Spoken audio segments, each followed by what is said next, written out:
On a un hexagone ABCDEF de centre O.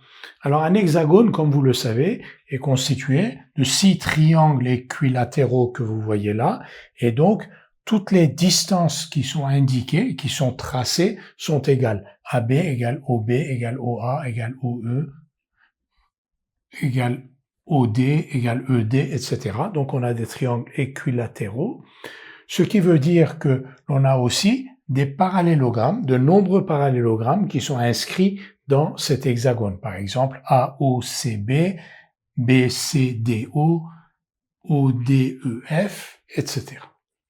Donc, dans cet hexagone, on nous demande de déterminer 3 vecteurs égaux à AB. Donc, voici le vecteur AB. Et on cherche 3 vecteurs donc, qui soient égaux à AB. On voit tout de suite que OC, ED et FO sont des candidats. Pourquoi? Parce que ABCO est un parallélogramme et ABCO étant un parallélogramme, le vecteur AB est égal au vecteur OC. Écrivons-le. Donc, premièrement, donc ABCO est un parallélogramme. Et vous savez, donc, c'est une propriété qu'il faut connaître. Si ABCO est un parallélogramme, alors le vecteur AB est égal au vecteur OC.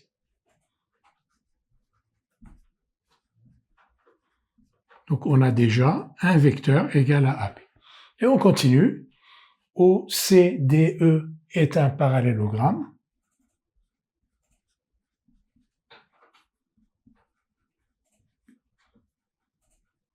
Et donc,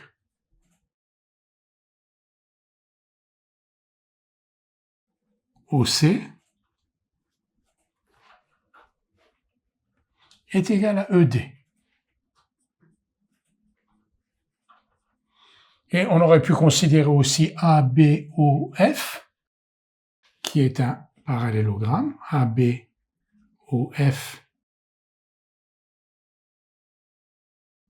est un parallélogramme.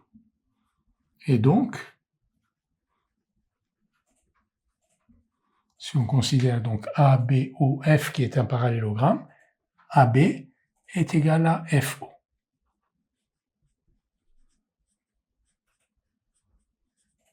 On a donc 3 vecteurs qui sont égaux à AB.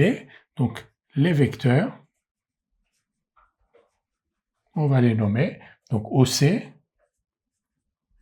ED et FO sont des vecteurs égaux à AB. On va vérifier.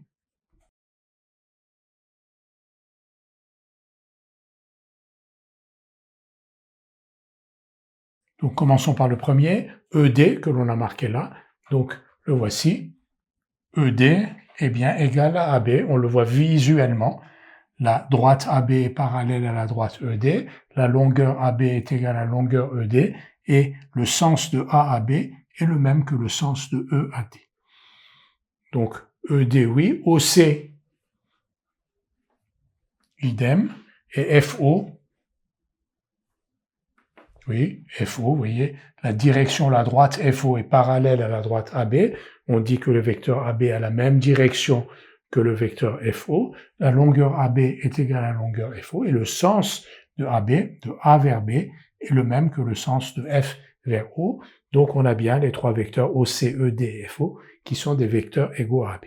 On l'a démontré en utilisant des parallélogrammes et ensuite on a fait des vérifications pour être tout à fait sûr. Deuxièmement, déterminer 3 vecteurs opposés de OD. On va déjà en déterminer un. Voici OD. Alors le vecteur opposé que l'on voit tout de suite, le vecteur opposé de OD, c'est OA. Donc on va écrire OA est un vecteur opposé de OD. Pourquoi? Donc A, OD sont alignés, les points.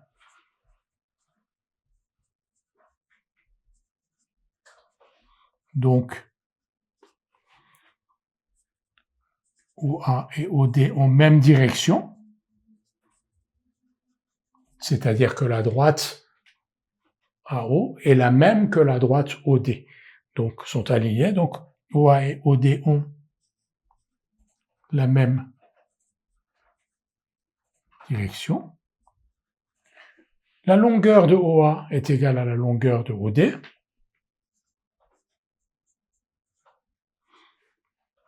Et le sens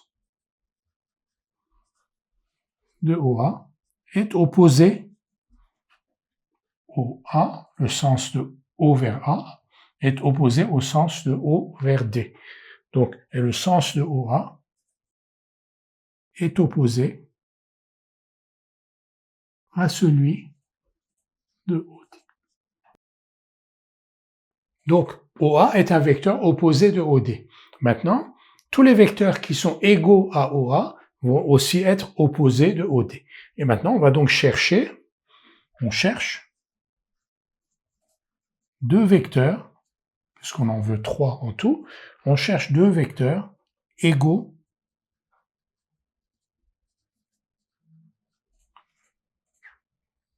à OA. Alors, quels sont-ils? Trois vecteurs, donc deux vecteurs, pardon, égaux à OA. OA, donc on va dire que AOEF est un parallélogramme.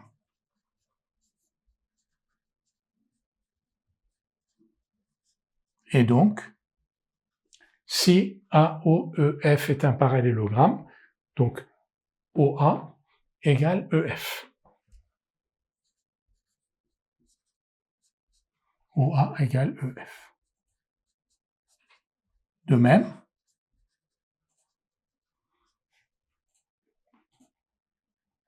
donc on avait OD, d'accord? BCOA est un parallélogramme.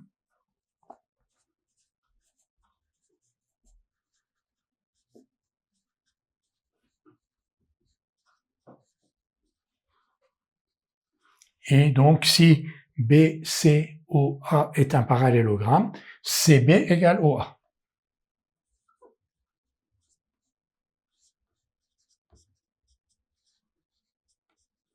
On a donc ici deux vecteurs qui sont égaux à OA, qui sont donc EF et CB. Donc EF, CB et OA lui-même sont des vecteurs opposés de OD. On va peut-être l'écrire ici. Donc OA est un vecteur opposé de OD. Donc OA, EF et CB sont des vecteurs opposés de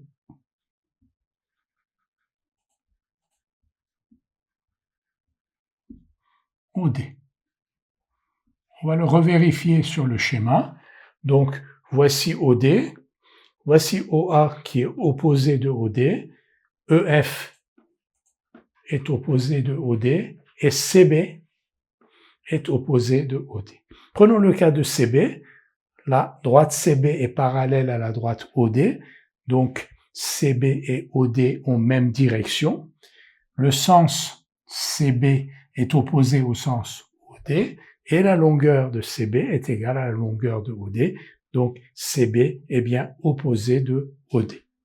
Il nous reste une troisième question. Quelle est l'image de F par la translation de vecteur AB?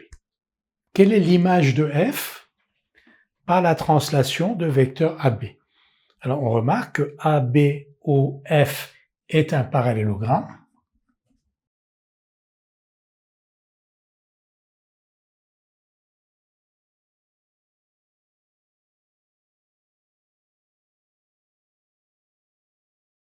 Et donc, l'image de F par la translation de vecteur AB est le point O. Pourquoi? Parce que FO est égal à AB. On peut le dire comme ça.